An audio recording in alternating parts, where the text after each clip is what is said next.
Hello everyone, so this is Edmond Amindaros channel at sa video ito ay pag-uusapan natin at i-guide ko kayo on how to transfer a Cebuana wallet balance to a Cebuana My Savings account. Yes, pwede din natin i-transfer yung laman ng ating Cebuana wallet doon lang sa ating My Savings account.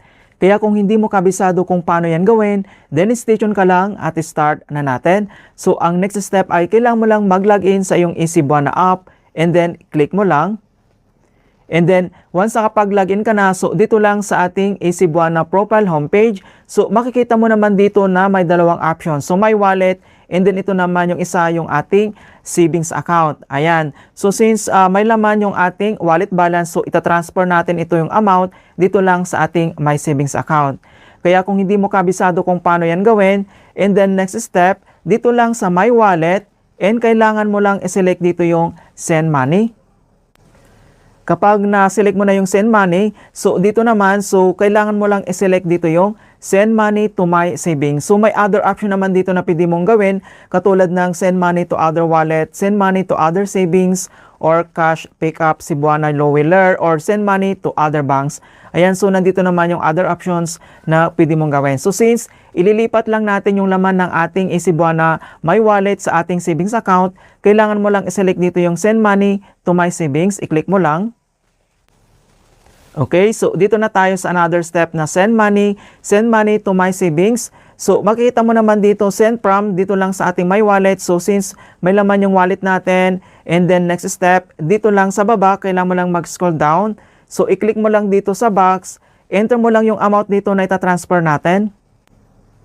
And once na ilagay mo na dito yung amount, and then dito naman sa kanyang remarks, optional lang naman yan. Kapag okay na, and then itap mo lang dito yung next. And dito na tayo sa another step na review. So, verify details. So, my wallet to my savings. So, ito yung amount.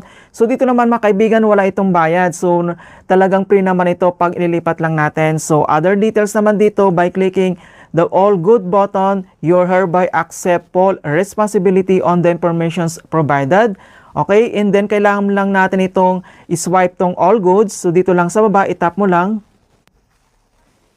And makikita mo naman dito na napakabilis lang talaga. So, success, send money successful. Ayan, so galing sa wallet balance natin to my savings, nandito na siya. So, all informations naman, nandito yung details. Ayan, so click mo lang dito yung go to home page, double check lang natin.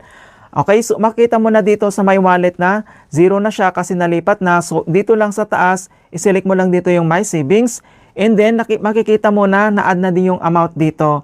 Ayan, so napakabilis lang talaga mga kaibigan kung paano tayo mag-transfer. And then, makikita mo naman dito sa baba yung kanyang transaction mga kaibigan na successfully naman. I-click mo lang yan and nandito na siya.